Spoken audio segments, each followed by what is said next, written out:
Diseño curricular nivel primario Río Negro. Ciencias naturales. 1. Fundamentación. La ciencia tiene sus orígenes en la curiosidad de los hombres y mujeres ante lo que los rodea, en la necesidad de encontrar una explicación racional a los fenómenos que observamos.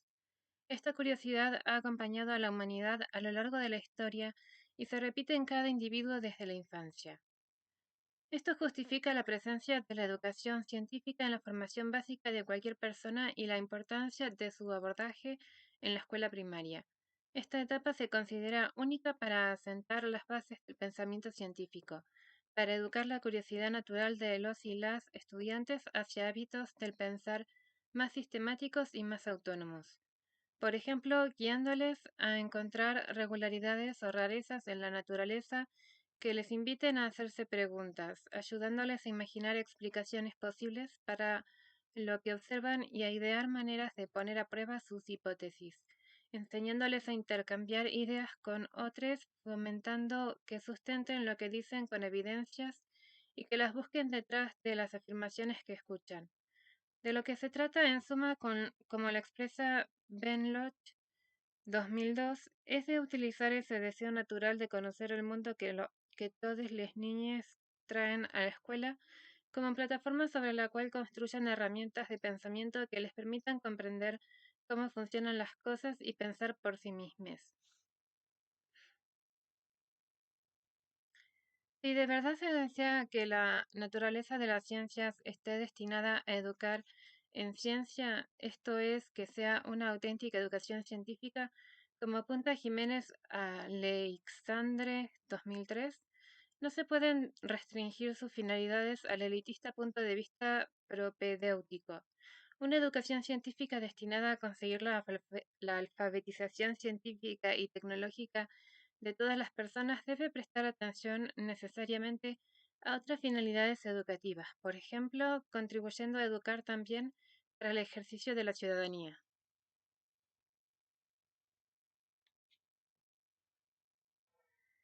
Ah, Entendemos, al igual que Pujol 2003, que el propósito de la escuela primaria no puede restringirse a seleccionar el mejor estudiante para la secundaria o de conseguir que éste adquiera una cultura científica elitista, sino que debe promover la toma de conciencia del vínculo entre la ciencia y los problemas sociales, de la relación entre las decisiones individuales cotidianas y sus consecuencias en la vida colectiva. Una educación científica debería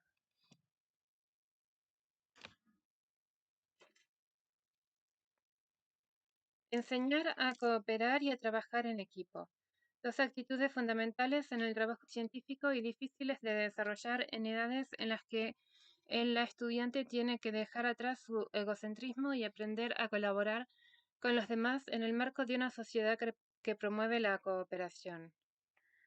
Desarrollar el lenguaje oral, escrito, gráfico, las actitudes y los hábitos que permitan comunicar ideas. El lenguaje es el instrumento que permite el desarrollo del pensamiento y en este sentido se encuentra en la base de la producción del conocimiento. Promover el aprender a aprender. La escuela no solo tiene la función de transmitir conocimientos, sino la de facilitar que todos lleguen a ser autónomos en su proceso de aprendizaje, el cual debe perdurar durante toda su vida. Por ello resulta esencial potenciar sistemas de autorregulación del propio aprendizaje y favorecer hábitos de trabajo y estudio, así como estimular el placer de aprender.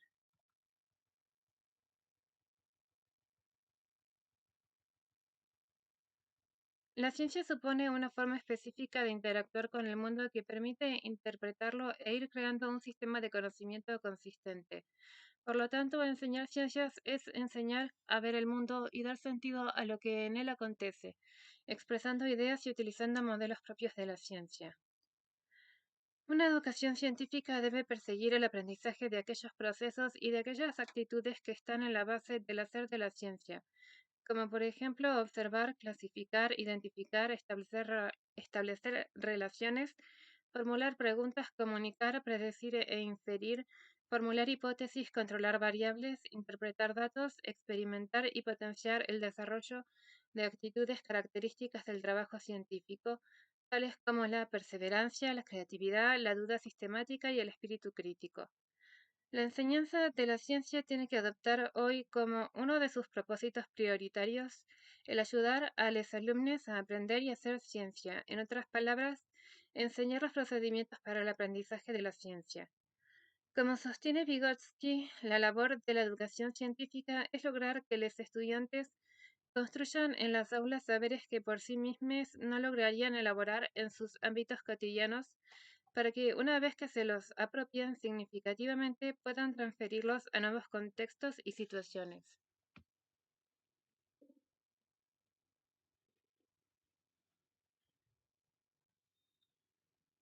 A la ciencia no es posible considerarla como un producto, porque las ciencias naturales son también un proceso, unos modos de conocer la realidad a través de los cuales se genera ese producto. Furman y de Podestá, 2009.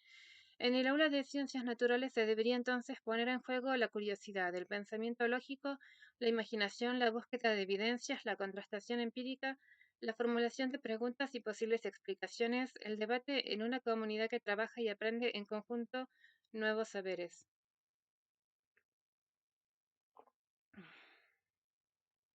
El desarrollo actual para un estudiante no pasa por acceder a la información científica, sino por poder darle sentido y discernir cuánta de esa información es confiable y por qué.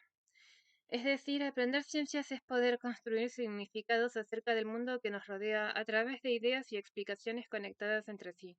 Para ello es necesario que las niñas desarrollen la capacidad de y el placer por observar la realidad que los rodea, plantear interrogantes, realizar predicciones, proponer respuestas posibles y buscar maneras de poner esas respuestas a prueba, diseñar observaciones y experimentos controlados, imaginar explicaciones de los datos obtenidos, buscar y analizar información de diversas fuentes para ampliar lo que saben y debatir con otros y otras en función de lo que han aprendido.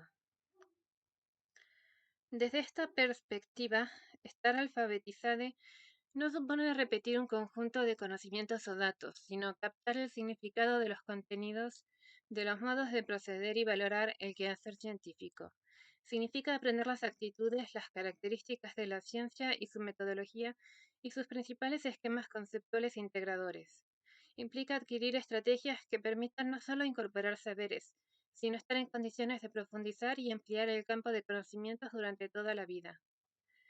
Si alfabetizarse científicamente significa poder darle sentido al mundo que nos rodea, Pozo 2000, no se trata entonces de conocer la mayor cantidad posible de datos, muchas veces estrambóticos y desvinculados de la vida real, sino de desarrollar una batería de herramientas esenciales para, por un lado, comprender e interactuar de modo efectivo con la realidad cotidiana y por el otro ser capaces de tomar decisiones conscientes y responsables a partir de esa comprensión. En este sentido, una propuesta de trabajo en el aula debería generar situaciones de enseñanza que recuperen las experiencias de las niñas con los fenómenos naturales, para que vuelvan a preguntarse sobre ellos y elaboren explicaciones, utilizando los modelos potentes y generadores de las ciencias físicas y naturales, Pozo 2000. En síntesis, se trata de que las niñas no solo aprendan conceptos, sino también competencias relacionadas con el modo de hacer y pensar de la ciencia, que les permitan participar como ciudadanos críticos y responsables en un mundo en el que la ciencia y la tecnología juegan un rol fundamental.